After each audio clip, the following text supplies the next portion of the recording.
It's inevitable. The NCAA tournament is going to expand. How does this impact Syracuse?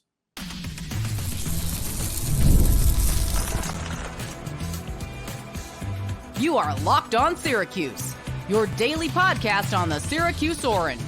Part of the Locked On Podcast Network, your team every day. Hello, everyone, and welcome into Locked On Syracuse. I'm Jackson Holzer, and thank you for making us your first listen of every single day here on the Locked On Podcast Network, where it's your team every day, and we're free and available wherever you get your podcasts. On today's show, we are going over the NCAA tournament, possibly expanding 2 seasons from now. It's currently at 68 teams, but eventually it could get to 72, even 76 teams. And then we're going to talk about the impact on Syracuse. Today's episode is brought to you by FanDuel. Make every moment more as playoffs wind down. The sports stop sporting like we want them to, but this summer, FanDuel is hooking up all customers with a boost or a bonus daily. That's right. There's something for everyone every day, all summer long. Visit FanDuel.com/lockedon to get started. So the NCAA tournament, it's inevitable, is going to eventually expand. Later on, I'm going to tell you why that's happening. But let's just get it all through our minds. It's going to happen. They're going to mess with it. It used to be 64 teams, then it was 68 teams, and 2 seasons from now, it could be 72 or even 76. There were multiple reports out there that said NCAA officials met on Wednesday to discuss expanding the tournament. So it's going to happen. It would essentially mean that there are more play-in games, right? Currently, there is the first 4, but that is going to expand. They said in the reports that they want to keep the bracket of 64, which makes a lot of sense. I think we all love the bracket of 64. So if you're going to expand it, you got to keep that bracket of 64. It's just so familiar with everyone. There are very few people, I would say, that don't really like it. Conference winners would still get an auto bid under the new format if it were to happen, but it's not clear if they would avoid a play-in. So if you recall, NC State last year, they stole a bid. Obviously, they then went on to go to the Final Four, but they won the ACC, and had they not won the ACC, they were not going to make the NCAA tournament. They made it as an 11 seed, and currently, if you win your conference, particularly one of the bigger conferences, right, like the ACC, the SEC, or the Big 12, you don't have to play in the first 4. So NC State got an auto bid to be an 11 seed. They avoided the first 4. I don't know if that's necessarily going to be the case if they expand to 72 or 76 teams. The last expansion that occurred was in 2011 when the first 4 was added, and there's been plenty of expansions to the NCAA tournament before. This is not unprecedented. Right? The NCAA tournament used to be 32 teams, 64 teams, 68 teams now. It's always been expanding. I don't know in the history of the tournament if it's ever actually decreased. So it's not unfamiliar territory. The process could take months, but as I said, it pretty much feels inevitable. The earliest that this would happen is 2025-26, so 2 seasons from now. And I'd imagine it's going to be for both men and women. So both brackets will be impacted in all likelihood by an expansion. So for this season, 68 teams. Right now we're talking about the NCAA inevitably expanding. I'm going to get to the impact on Syracuse later. I'm sure you guys want to know why this is happening. I'm going to tell you what they're saying, and then I'm going to give you my opinion on it. So officials want to tell you, or they are telling you, that they want to get all the teams that deserve to be in.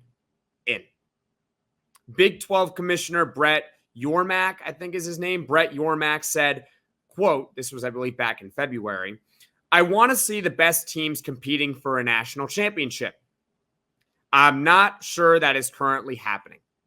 So once again, that's the Big 12 commissioner saying that we basically need to add more teams.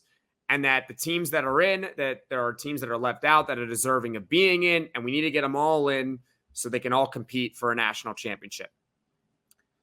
This is complete you know what. Complete you know what. You can fill in the blank. It's poppycock. It's just flawed logic because the more you expand, the more watered down the competition actually gets. You may think that you are getting all of the teams that deserve to be in, but you're actually not. Here's what you're doing. You are inviting more people to the party. You're inviting more people to the party. So it's becoming less exclusive of a party. The way to actually get all the teams that deserve to be in is actually not by expanding. And I'm going to suggest something that nobody wants, including myself. I don't really want this, but going by the logic of I want the best teams to compete for a championship, really what it is you have to shrink it. You would have to shrink the tournament, I would say, to 16 teams, make every series a best of 7. That's right, I said series. And that's how you would ensure that you get the best teams competing for a national championship. You would get rid of the auto bids. You would take the 16 best teams in the country.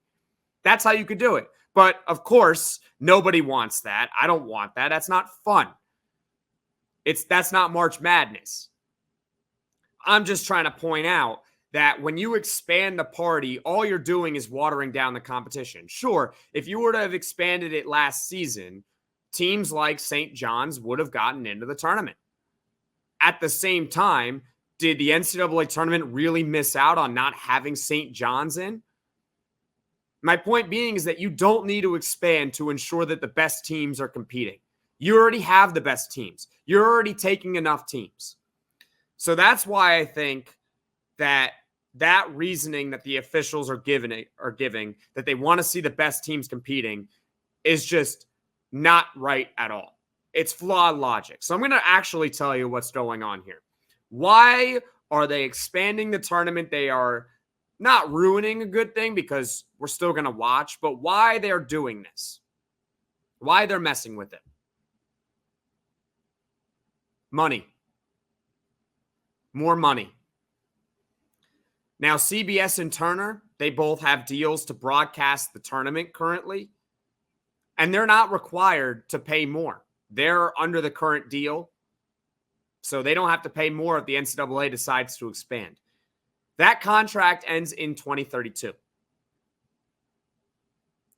You can charge significantly more money by adding games. If you add games, you get to charge more money. This is one of the most classic ways for sports leagues to make a quick buck. If we're being 100% honest, it's so classic. It happens all the time. I have so many examples for you. MLB used to only be 4 teams in the playoff. It was the 3 division winners in each league plus 1 wild card. And then we said that's not enough. So MLB added a wild card game. So they would take 2 wild card teams. They play in 1 sudden death game to determine who would move on. Then, I want to say a couple years ago, they made it 6 teams per league. So now you have the 3 division winners and you have the 3 wild cards. And instead of wild card game, you have wild card series. You have a wild card series in each league. More games with stakes. That's how leagues make more money. They add games with stakes to it. There's more examples. The NFL used to be 16-game regular season, 6 playoff teams. And of those 6 playoff teams, 2 of them would get automatic first-round buys. Now, by the way, that's per conference. Now, there are 17 games, so you get an extra game in there. That's more money, right? 7 playoff teams, and only the 1 seed gets a first-round bye.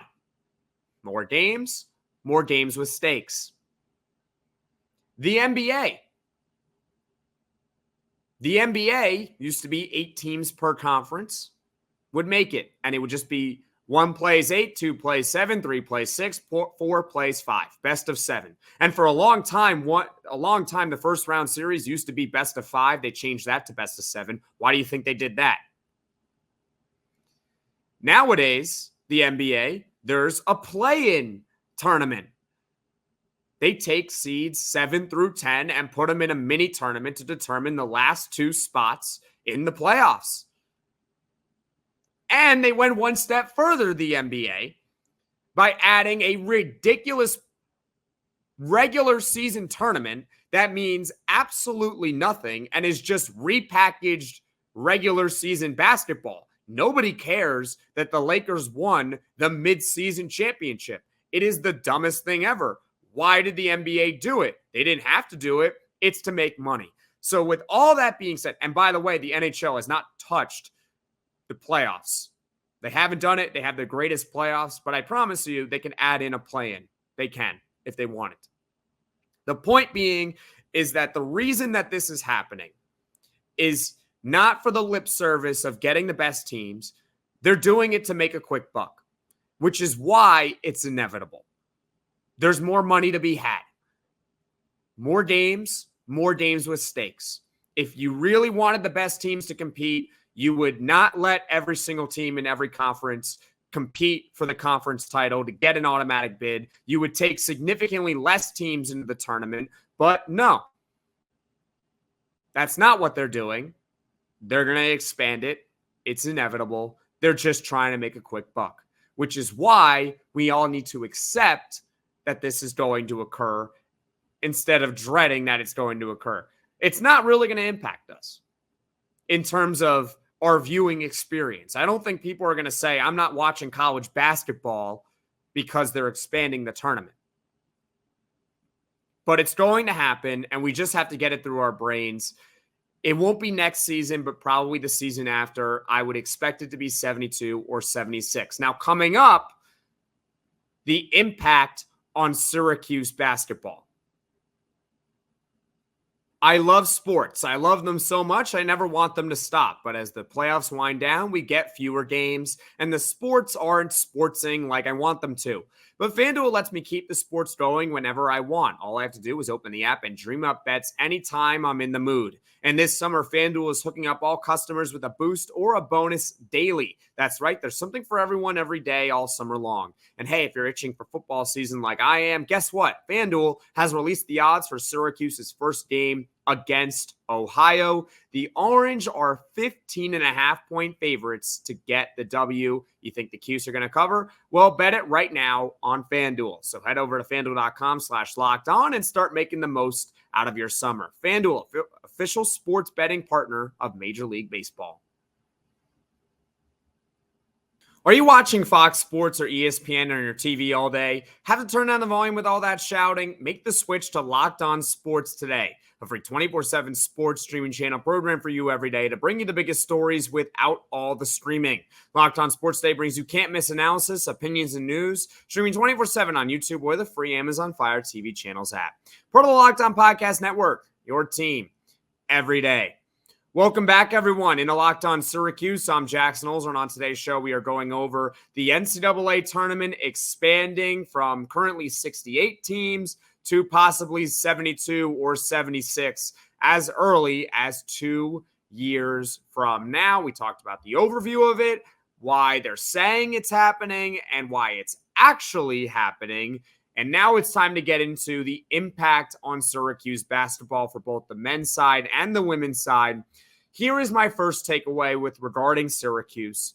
Number one, there is no excuse to miss the tournament anymore. There is none. It is out the window. Goodbye, missing tournament excuse. None. Zero. Currently, there are 32 conference winners. 36 teams get an at-large bid. If you expand the tournament, you could have possibly 40 to even 44 at-large teams. And by the way, you are allowed to win your conference. There's nothing in the rule book that says that Syracuse is not allowed to win the ACC. That's all I'm saying. So the point is that the expectation every single year for Syracuse should at minimum be to make the tournament with an expanded field. Make the tournament. I know they haven't been great recently, and so expectations have really changed. For a long time, that used to be the case, where making the tournament was just a given. When you expand the tournament, though, you just got to get in. I don't really care how. There is no excuse not to get in. The example that I have for you guys is the FIFA World Cup. I'm going to tie this in with the United States men's national team. Now, the women's team, of course, they always get in, so we never have to worry about it. They're the top team in the world. But for the men's team, this is really what it applies to. Remember when they missed the World Cup in 2018? Remember that? They lost to Trinidad and Tobago on like the final day of qualifying, and it was a complete failure. Complete failure how they didn't make it for the first time in a while. I'm not the biggest soccer guru in the world, but even I know that that was a failure not making the World Cup in 2018. Now, they did rebound to make it in 2022 before losing in the first round of the knockout stage. It was good. It was successful, obviously. FIFA in that time is expanding the World Cup from 32 teams to 48 teams. And that's going to be for 2026. Now, the United States has the automatic qualifying because they are hosting it. My point being is that by 2030, because the field is expanding around the world to 48 teams, there is no excuse for the United States to ever miss the World Cup again. It was such a failure in 2018 when they missed it with 32 that they can really never miss it with 48. Like, there's just zero excuse. So now that ties in with Syracuse is by expanding the tournament, the excuse to miss goes way down. There are enough teams that they're taking. You got to be one of those teams that makes this thing year in and year out. So that's the first takeaway. There's just no more excuses to miss the tournament. Number two, avoiding the bubble becomes even more critical. Syracuse basketball has been on the bubble for years and years and years and years. Even when they've made it, they're on the bubble usually. And when they've missed it, sometimes they're on the bubble, sometimes not. Last year, they were kind of on the bubble. They were not on the bubble, and then they kind of played themselves back into it, and then they kind of took themselves out by the time they lost in the ACC tournament to NC State. Avoiding the bubble becomes more critical, though, with an expanded field, because currently, if you are a bubble team and you make it, you might get an at-large bid. You might. Syracuse did that the last time they made it. They were an at-large 11. They were first round by 11, I should say. That's when they beat, I want to say, San Diego State in the first round. They didn't have to play in the play-in. You want to avoid it. I know there are teams that have made runs, right? There's the 2021 UCLA to the Final Four. 2011 VCU made the Final Four from the first four. Syracuse even made a run. I want to say they lost in the Sweet 16 one year to Duke after being in the first four. The point being, though, is that's not usually a recipe for success. And when they're expanding this, it's not clear whether teams are going to have to play multiple games or not just to get into the field of 64. They might have to. They might make it so that every 11 seed is a play-in. I don't know exactly what they're going to do. But with more, they're going to keep, I think, the bracket of 64. So that means they're going to add in more play-in games. And if you're Syracuse, you want to avoid the bubble so you don't have to play in the play-in games. It becomes even more critical to avoid the bubble with an expanded tournament field. The third takeaway I have for this is goodbye, NIT.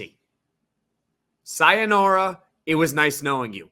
Back in the day, the NIT was actually more prestigious than the NCAA tournament. Now, there was some sort of shift in the 50s or something, I want to say. But the NIT used to be more prestigious than the NCAA tournament. That is obviously not the case anymore. Nobody cares about the NIT. Nobody cares. Now, teams already decline NIT bids. Some do it out of spite. Like St. John's thought they deserved a tournament bid last year. They didn't get in, and so they declined the NIT out of spite. Syracuse declined it last year, not because they think they deserved a tournament bid, but more so because of the transfer portal. And they had some players that they knew were leaving, so they wouldn't have really been able to field a team. So they declined the bid as well. Expanding the tournament already waters down the competition. And when you're expanding it even further, you are really just taking away even the best teams of what the NIT is. You're just taking those away. They're now going to be in the NCAA tournament. It's just no longer anything. If you're Syracuse, it's just a money grab to play in the NIT, which I guess you can have it, sure. But overall, the NIT, there's just nobody. I don't care. Maybe you do. I don't. But those are the three takeaways I have from a Syracuse perspective of the tournament expanding. Number one, there's really no more excuse to miss the tournament. Number two, avoiding the bubble, which Syracuse loves to be on, becomes even more critical. And number three, goodbye the NIT. I just don't care about the NIT anymore. It's stupid. It should just go away. The NCAA is just going to swallow it up, basically. Now, coming up, just a quick wrap-up of everything that we have talked about here on today's show. Passion, drive, and patience. The formula for winning championships is also what keeps your ride or die alive. eBay Motors is everything you need to maintain your vehicle and level it up to peak performance. Superchargers, roof racks, exhaust kits, LED headlights, and more. Whether you're into speed, power, or style, eBay Motors has got you covered. With over 122 million parts for your number one ride or die, you'll always find exactly what you're looking for. And with eBay Guaranteed Fit, your part is guaranteed to fit your ride every time or your money back. Because with eBay Motors, you're burning rubber, not cash. With all the parts you need at the prices you want, it's easy to make your car the MVP and bring home huge wins. Keep your ride or die alive at ebaymotors.com. Eligible items only. Exclusions apply. eBay Guaranteed Fit, only available to U.S. customers. Locked On has launched the first ever national sports 24/7 streaming channel on YouTube, and now it's also available on Amazon Fire TV and the free Fire TV channels app. Locked On Sports Day is here for you 24/7, covering the top sports stories of the day with the local experts of Locked On, plus our national shows covering every league. Find Locked On Sports Day now available on the free Fire TV channels app. Welcome back, everyone, into Locked On Syracuse. I'm Jackson Holzer, and on today's show, we talked about the NCAA tournament expanding and the impact on Syracuse basketball. Just to summarize everything, in case you forgot or in case you missed it, officials met last Wednesday to discuss, to outline plans for the NCAA tournament to expand. Yes, it's going to happen. Now, officials are going to tell you it's happening because they want to ensure that the best teams are competing. I'm here to tell you that the best teams are already competing. Usually the way the tournament shakes out is the best team is going to win, regardless of how funky the format already is. So that's just lip service. We want the best teams. Like, we really needed St. John's in the tournament last year because that's exactly what they were missing. What they're really doing is following the format of every sports league in the history of time, which is they want to demand more money for their next TV contracts, which end in 2032. And so what they're doing is they're going to add more games. And more importantly, they're going to add more games with stakes attached. They don't need to have 68 teams, right? They were fine with 64, but they expanded to 68 in 2011. Why is that? Why do you think they did that? More money. More revenue from those games. And their first four. You don't need them. I know sometimes they can make a run, but they're probably not going to win the national championship. That's why it's occurring. Okay? They're doing it because of money. That's it. Plain and simple. As far as how it impacts Syracuse. Okay? There's just no more excuse now to miss the tournament. They have to make it year in and year out with an expanded field. I don't care if it's 72 or 76. If it's 76, even more of a reason not to miss it. Number two, avoiding the bubble becomes more critical because you could be stuck possibly playing multiple playing games. I don't know exactly how the bracket is going to look, but it's possible that they asked you to play multiple playing games just to get into the field of 64. It's totally possible they do that. And number 3, goodbye NIT. Like, there's just no reason to have this thing anymore. You're already expanding the NCAA tournament. You're taking away the teams that made the NIT even somewhat watchable. There's just no point at this rate. Teams already decline it because of the transfer portal anyway. Teams do it out of spite. There's no reason to even have an NIT anymore. So those are the takeaways I have from it. That is it for today's podcast. Thank you so much for watching. Thank you so much for listening. If you like this video, click that like button. If you really liked it, subscribe to the channel and turn on those notifications so you know right away when I'm dropping the next podcast. And like I did with an earlier video I might have done last month, I forgot it was with the NCAA allowing teams to now pay players in the Power 5 or in the Power 4, really. They're allowing teams to pay their players. There are some issues that I think are super duper important, which is why I decided instead of making this a 10-minute podcast to do a full podcast on it. I think there's just a lot of information here and it does impact Syracuse because tournament expands. What does it mean for the Orange? So thank you so much for watching. Thank you so much for listening. And everyone, have a great rest of your evening.